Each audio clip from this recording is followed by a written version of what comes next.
দাদু হসপিটালে মৃত্যুর সাথে লড়াই করছে, তাই ভাবলাম একবার শেষবারের মতো দেখে আসি। আসলে বেশ কিছুদিন ধরে দাদু অসুস্থ থাকায় দাদুকে হসপিটালে ভর্তি করতে হয়েছিল। আর না দাদু, এখানে আপনার কোনো দোষ নেই। আপনার ছেলে, না তারও কোনো দোষ নেই। সব দোষ ওই হারামজাদা ফার্মেসিওয়ালার। समझ रहे हो समझ रहे हो आप? শালা একটু বেশি মুনাফার জন্য আপনার ছেলের কাছে 2 নাম্বার হেলমেট বিক্রি করছে, যার ফল এখন আপনাদের ভোগ করতে হচ্ছে। দাদু অসুস্থ থাকায় দাদুকে হসপিটালে ভর্তি করতে হয়েছিল। আর আজকে হঠাৎ করে খবর এসেছে দাদুর অবস্থা নাকি খুবই খারাপ। কাকু, সেই দিন যদি ম্যারাথন রেসে একবার আপনার জলজ পদার্থটা হেরে যেত, তাহলে এই দিনটা আজকে আপনার দেখতে হতো না। शाबाश बेटा। তোমরা তো জানোই হার্টের অপারেশন করাতে গেলে কতগুলো টাকা খরচ হয়। তবে এই মুহূর্তে আমরা দাদুর পেছনে এতগুলো টাকা খরচা করতে চাইছি না। Women.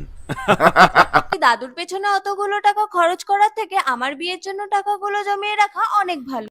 আরে না, তোমার বিয়ের খরচা নিয়ে তোমাকে টেনশন করতে হবে না। তোমার দাদুর অপারেশন করে ফেলো, তুমি আমার বন্ধু শুভদার সাথে ভেগে যাও, 1 টাকাও খরচা হবে না। যাই হোক, যখন আপনারা আসেন হোটেলে, যখন আসেন কাস্টমার গুলো কি হোটেলে ডাইরেক্ট আসেন, আপনারা নিয়ে আসেন? না, আমরা নিয়ে আসি না, হয়তো আমাদের পার্সোনাল কেউ থাকলে নিয়ে আসে, পার্সোনাল না থাকলে ওরাই দিয়ে দেয়। ও হুজুর, হুজুর আপনি এখানে দিনের দাওয়াত দিতে আসছেন না মার্কেটিং করতে আসছেন? ব্যাপারটা তো ঠিক বুঝলাম না। যদি আমার মতো একজন আসে? আলহামদুলিল্লাহ, আলহামদুলিল্লাহ। আগে এই জিনিসটা ক্লিয়ার করেন, আপনাদের মতন লোক আসলে এখানে সওয়াব হবে না পাপ হবে?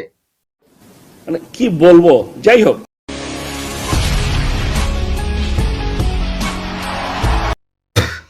রোমান রেন্সের বানু বাসন, রোমান রেন্স রিং এ খেলে, এই দাদা অনলাইনে দেখে।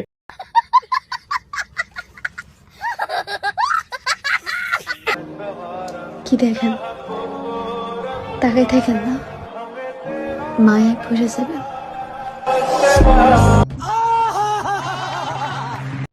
বাহ, কি সুন্দর পর্দাশীল সুশীল একটি মেয়ে।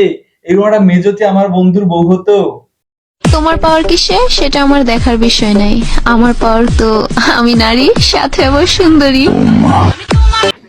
भाई मारो मुझे, मारो मारो मुझे, मारो मारो नहीं, ये मजाक हो रहा है। 1 सेकंड यार, मजाक हो